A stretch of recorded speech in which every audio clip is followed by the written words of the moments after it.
ಉದ್ಯೋಗಿಗಳ ಭವಿಷ್ಯ ನಿಧಿ ಸಂಸ್ಥೆ ಇಪಿಎಫ್ಒ ಮೂಲಕ ಮೊದಲೆಲ್ಲ ಪಿಎಫ್ ಮೊತ್ತವನ್ನ ವಿಡ್ರಾ ಮಾಡುವುದು ತುಂಬಾ ಕಷ್ಟವಾಗ್ತಾ ಇತ್ತು. ಕಚೇರಿಗೆ ಅಲೆದಾಡಬೇಕಿತ್ತು. ಇದಾದ ನಂತರ ಆನ್ಲೈನ್ ನಲ್ಲೇ ಪಿಎಫ್ ಮೊತ್ತವನ್ನ ವಿಡ್ರಾ ಮಾಡುವ ಪದ್ಧತಿ ಜಾರಿಗೆ ಬಂದ ಬಳಿಕ ಉದ್ಯೋಗಿಗಳಿಗೆ ನಿವೃತ್ತರಿಗೆ ಭಾರಿ ಅನುಕೂಲವಾಯಿತು. ಈಗ ಕೇಂದ್ರ ಸರ್ಕಾರ ಮತ್ತೊಂದು ಹೆಜ್ಜೆ ಮುಂದೆ ಇರಿಸಿದೆ. ಕೇವಲ 3 ತಿಂಗಳಲ್ಲಿ ಇಪಿಎಫ್ ಮೊತ್ತವನ್ನ ಯುಪಿಐ ಮೂಲಕ ವಿಡ್ರಾ ಮಾಡುವ ವ್ಯವಸ್ಥೆ ಜಾರಿಗೆ ಕೇಂದ್ರ ಸರ್ಕಾರ ಚಿಂತನೆಯನ್ನ ನಡೆಸಿದೆ. ದೇಶದಲ್ಲಿ ಈಗ ಪ್ರತಿಯೊಬ್ಬರ ಬಳಿ ಸ್ಮಾರ್ಟ್ ಫೋನ್ ಇವೆ. ಬಹುತೇಕ ಜನ ಯುಪಿಐ ಮೂಲಕ ಪಾವತಿ ಮಾಡ್ತಾರೆ. ಹಾಗಾಗಿ ಇಪಿಎಫ್ಒ ಸದಸ್ಯರಿಗೆ ಯುಪಿಐ ಮೂಲಕ ಹಣವನ್ನ ಡ್ರಾ ಮಾಡುವ ಸೌಕರ್ಯ ನೀಡಲು ಇಪಿಎಫ್ಒ ಸಂಸ್ಥೆಯು ಮುಂದಾಗಿದೆ.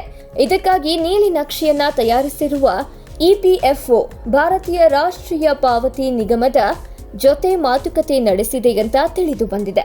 ಎನ್ಸಿಪಿಸಿ ಜೊತೆಗಿನ ಮಾತುಕತೆ ಯಶಸ್ವಿಯಾಗಿ ನೂತನ ವ್ಯವಸ್ಥೆಗೆ ಅನುಮತಿ ದೊರೆತರೆ ಕೇವಲ 3 ತಿಂಗಳಲ್ಲಿ ಯುಪಿಐ ಮೂಲಕ ಪಿಎಫ್ ಖಾತೆಯ ಹಣವನ್ನ ಉಳಿತಾಯ ಖಾತೆಗೆ ಜಮೆ ಮಾಡಿಕೊಳ್ಳಬಹುದಾಗಿದೆ ಅಂತ ಉನ್ನತ ಮೂಲಗಳು ತಿಳಿಸಿವೆ.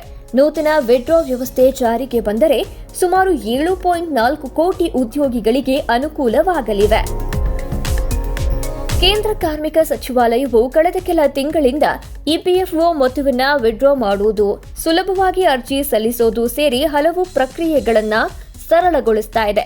ಅಲ್ಲದೆ ಏಕೀಕೃತ ವ್ಯವಸ್ಥೆಯನ್ನ ಜೂನ್ 1ರಿಂದ ಜಾರಿಗೆ ತರಲಾಗುತ್ತೆ. ಇದರಿಂದಾಗಿ ಇಪಿಎಫ್ಒ ಅರ್ಜಿ ಸಲ್ಲಿಕೆ, ಕ್ಲೇಮ್ ಸೆಟಲ್ಮೆಂಟ್ ಸೇರಿ ಹಲವು ಸುಧಾರಣೆಗಳು ಜಾರಿಗೆ ಬರಲಿವೆ. ಎಟಿಎಂ ಮೂಲಕ ಹಣ ವಿಡ್ರಾ ಮಾಡುವ ವ್ಯವಸ್ಥೆ ಜಾರಿಗೊಳಿಸೋದು ಕೇಂದ್ರ ಸರ್ಕಾರದ ಉದ್ದೇಶವಾಗಿದೆ.